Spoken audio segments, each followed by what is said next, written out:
जय हिंद, नमस्कार। मैं मोहन पाठक और आज बात करते हैं चंद्रमा पर क्या सिर्फ भारत का ही रोवर काम कर रहा है या किसी और देश का रोवर काम कर रहा है। तो आपको बता दें कि प्रज्ञान के अलावा चांद पर पहले से मौजूद है एक और रोवर। क्या होगा अगर दोनों का आमना सामना हो जाता है, इसी पर हम बात करने वाले हैं और ये भी जानेंगे कि किसका रोवर वहां पर पहले से पहुंचा हुआ है और किस प्रकार से काम कर रहा है। चांद पर हमारा चंद्रयान 3 पहुंच चुका है और चांद की सतह पर प्रज्ञान रोवर ने चहलकदमी भी शुरू कर दी है और चांद पर फिलहाल केवल 2 ही रोवर एक्टिव हैं, एक हमारा प्रज्ञान और दूसरा हमारे पड़ोसी देश चीन का YUTU-2 रोवर, जिसे हम U2 भी कह सकते हैं, बट उसको YUTU के नाम 2 के नाम से ही हम जाने तो ज़्यादा बेटर है। अगर हम इस पर डिटेल में चर्चा करें तो ये जानने को प्राप्त होता है कि चंद्रमा के दक्षिणी ध्रुव के पास सफलतापूर्वक स्पेसशिप भेजने वाला पहला देश बनकर इतिहास रचने के बाद भारत चांद की सतह पर एक्टिव रोवर्स वाले केवल 2 देशों में से एक है। इस खास क्लब में दूसरा देश भारत का सबसे बड़ा प्रतिद्वंदी चीन है। भारत का रोवर प्रज्ञान, जिसका संस्कृत में अर्थ है ज्ञान, लैंडर से बाहर निकला और एक रैंप से नीचे चला गया। इसरो ने ट्वीट कर बताया कि रोवर ने चांद पर चहलकदमी की है। 6 पहियों वाला रोवर इलाके का सर्वे करने और तस्वीरों को पृथ्वी पर भेजने के लिए अपने नेविगेशन कैमरों का इस्तेमाल करेगा। इसके बाद इसरो रोवर को निर्देश भेजेगा। रोवर लैंडर से 500 मीटर यानी कि लगभग 1640 फीट की दूरी तक यात्रा कर सकता है, उसके आसपास घूम सकता है। काम कर रहा है अपना प्रज्ञान रोवर। किस प्रकार से कर रहा है अगर हम इसकी बात करेंगे तो अगर सब कुछ प्लान के मुताबिक हुआ तो रोवर के रास्ते में छोटी चट्टानें या ढलानें बड़ी बाधाएं पैदा नहीं करेंगी। भारत के रोवर के चीन के रोवर YUTU-2 से टकराने की कोई संभावना भी नहीं है, क्योंकि भारत का रोवर चंद्रमा के दक्षिणी ध्रुव के पास है, जबकि चीन का रोवर वहां से ज़्यादा दूर तक नहीं घूम पाया है। यहाँ अगर हम बात करेंगे जहां उसने पहली बार लगभग 45 डिग्री दक्षिणी अक्षांश पर जमीन को छुआ था, चीन के मजबूत रोवर की तुलना में भारत का रोवर शायद बहुत लंबे समय तक नहीं टिकेगा। इसरो ने कहा है कि रोवर का मिशन चांद के दिन यानी धरती के 14 दिनों के बराबर है। दूसरी ओर चीनी रोवर YUTU-2 2019 की शुरुआत से काम कर रहा है और चीन का यह मिशन चांद के दूसरी ओर पहुंचा था, जिसे हम धरती से नहीं देख पाते हैं, यानी कि जिस पार्ट को हम नहीं देख पाते हैं उस पार्ट तक चीन का YUTU-2 अभी चांद की सतह पर पहुंच चुका है।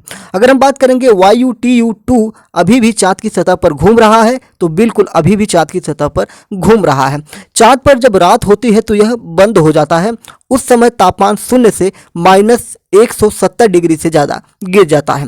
YUTU या जेड रैबिट नाम उस खरगोश के नाम पर रखा गया है जो चीनी पौराणिक कथाओं में देवी चांग ई के साथ चंद्रमा पर गया था। यानी कि जिस प्रकार से भारत ने अपने चंद्रयान 3 के लैंड करने पर वहाँ का जो नामकरण शिव शक्ति के नाम पर किया है, उसी तरह से पौराणिक कथाओं पर, पौराणिक मान्यताओं के नाम पर चीन ने भी अपनी पौराणिक कथाओं में देवी चांग ई के साथ चंद्रमा पर नाम रखा है।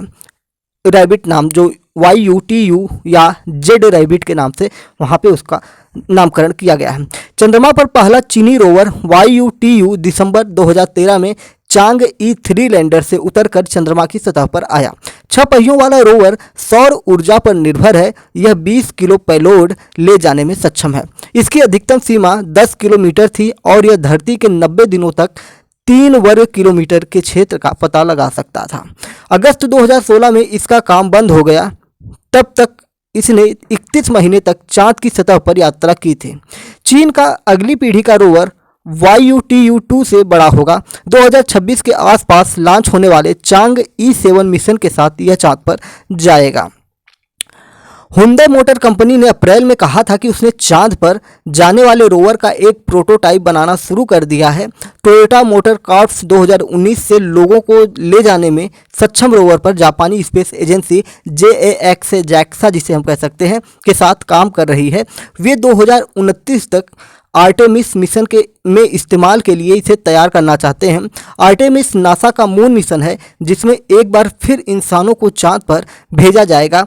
पिछले महीने जारी JAXA ने कहा था कि अमेरिकी स्पेस एजेंसी नासा उम्मीद करती है कि जापान इसे आर्टेमिस को योगदान के रूप में देगा। इस बीच अमेरिका जल्द ही चंद्रमा पर अपना खुद का अंतरिक्ष यान भेजने की उम्मीद कर रहा है। तो इस प्रकार से हम देख रहे हैं कि जिस प्रकार से हमारे देश में खुशियां मनाई जा रही है कि हम पहली बार चांद पर पहुंचे हैं, तो ऐसा बिल्कुल भी नहीं है। हम चांद के उस सतह पर पहुंचे हैं जहां पर दुनिया कभी नहीं पहुंची है। हम चांद के दक्षिणी छोर पर पहुंचे हुए हैं और ये हमारे लिए बहुत ही बड़ी उपलब्धि है, जिस छोर पर पहुंचने के लिए दुनिया के बड़ी बड़ी कंपनियां, बड़े बड़े देश कई बार प्रयासरत रहे हैं और भारत भी पिछले चंद्रयान 2 के समय भी प्रयासरत था लेकिन नहीं पहुंच पाया था। लेकिन इस बार सफलता प्राप्त हुई है और शिव शक्ति के नाम से वहां पर स्थापित किया गया है चंद्रयान 3 के जहां पर उतरने की स्थिति थी, और चंद्रयान 2 जहां पर उतरा है उसे तिरंगा पॉइंट के नाम से संबोधित किया गया है।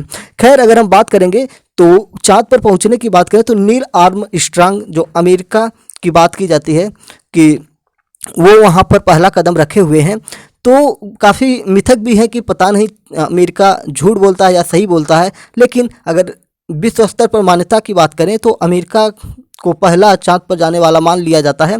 उसके बाद चाइना हुए, अन्य देशों ने भी कई प्रयास किए हैं और चाइना का रोवर वहाँ पे एक्टिव भी है, जो वहाँ की देवी के साथ जो खरगोश है उसके नाम पर जारी किया गया है।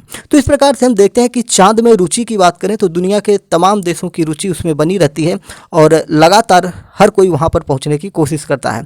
चांद की बात करें तो चांद की वजह से हमारी पृथ्वी पर समुद्रों में हमेशा ज्वार भाटा आते रहते हैं, क्योंकि चांद में भी गुरुत्वाकर्षण है, पृथ्वी में भी गुरुत्वाकर्षण है और इन्हीं आकर्षण प्रतिकर्षण की वजह से समुद्र में आपका ज्वार भाटा का आना होता है। और आप देखते होंगे कि जब भी पूर्णिमा जैसी रात होती है तो ज्वार भाटा कितना बृहद रूप ले लेता है। तो इस प्रकार से चंद्रमा और पृथ्वी के बीच में जो बाउंडेशन है बहुत ही गजब का है और दोनों एक दूसरे से एक तरह से समझ लीजिए कि कनेक्ट हैं।